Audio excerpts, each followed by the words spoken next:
നമസ്കാരം. Raf talk ഫുട്ബോളിലേക്ക് എവർക്കും സ്വാഗതം. ഫിഫ വേൾഡ് കപ്പിൻ്റെ ഫൈനൽ മത്സരത്തിലെ സ്പെയിൻ അർജൻറ്റീനയേക്കാൾ എത്രയോ സുപ്പീരിയർ ആയിരുന്നു. ഇതിപ്പോൾ നമ്മൾ പറയണ്ട, കളി കണ്ട എല്ലാവർക്കും അതറിയാം.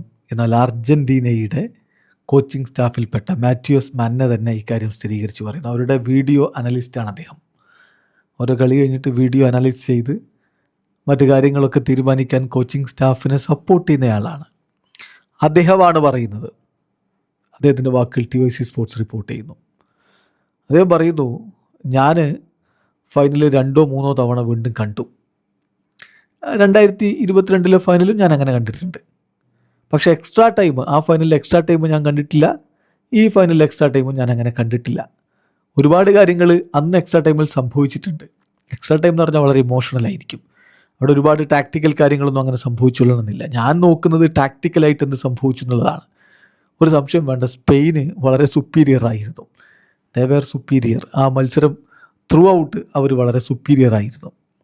പക്ഷേ അർജൻറ്റീനയുടെ രീതിയുണ്ട്.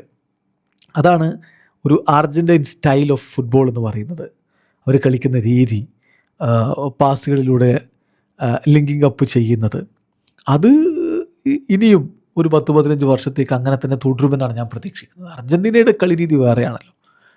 ഇപ്പം യൂത്ത് ഡിവിഷനിലുള്ള, യൂത്ത് അക്കാഡമിയിലുള്ള കുഞ്ഞുങ്ങളൊക്കെ അങ്ങനെ കളിക്കുന്നുണ്ട്. സോ വളർന്നു വരുമ്പോഴും ഇതേ രൂപത്തിലേക്ക് അവർക്ക് കാര്യങ്ങൾ കൊണ്ടുപോകാൻ പറ്റുമെന്നാണ് ഞാൻ വിശ്വസിക്കുന്നത് എന്നുകൂടി മാത്യൂസ് മന്ന പറയുന്നു. അതേസമയം ഈ വേൾഡ് കപ്പുമായി ബന്ധപ്പെട്ടിട്ട് പല കോൺസ്പിറസി തിയറീസൊക്കെ പലരും പടച്ചു വിടുന്നുണ്ടല്ലോ. അതിനോട് അദ്ദേഹം പ്രതികരിച്ചിട്ടുണ്ട്. ഇത്തരം കാര്യങ്ങൾ സംഭവിക്കാൻ, നിങ്ങൾ തോൽക്കുമ്പോൾ ചിലപ്പോൾ അങ്ങനെ എന്തെങ്കിലും സംഭവിച്ചോ എന്നൊക്കെ ആളുകൾക്ക് സംശയങ്ങൾ തോന്നാം. എസ്പെഷ്യലി ഇന്നത്തെ സോഷ്യൽ മീഡിയ കാലഘട്ടത്തിൽ എല്ലാം വലിയ രൂപത്തിൽ ആളുകൾ പ്രതികരിക്കുന്നതാണല്ലോ. ഇപ്പോൾ ഒരാളൊരു കാര്യം പറഞ്ഞു, ഇമ്മീഡിയറ്റ്ലി അത് ട്വിസ്റ്റ് ചെയ്യാൻ വേണ്ടി തുടങ്ങും. അതാണ് ഇപ്പോൾ ഉണ്ടാകുന്നത്. എന്തായാലും ഇവിടെ കളിക്കളത്തിൽ എന്ത് സംഭവിച്ചു, അതിൽ നമ്മൾ സ്പെയിന് ബെറ്റർ ടീമായിരുന്നു, അവരെ കൺഗ്രാജുലേറ്റ് ചെയ്യുക, നമ്മൾ മൂവ് ഓൺ ചെയ്യുക, അതേ ചെയ്യാനുള്ളൂ എന്നുകൂടി അർജൻറ്റീനയുടെ കോച്ചിങ് സ്റ്റാഫിൽപ്പെട്ട മാത്യൂസ് മന്ന പറയുന്നു. ഇവിടെ അവസാനിക്കുന്ന ഫുട്ബോൾ ലോകത്തെ കൂടുതൽ വിശേഷങ്ങളുമായി റാഫ് ടോക്സ് എത്താം.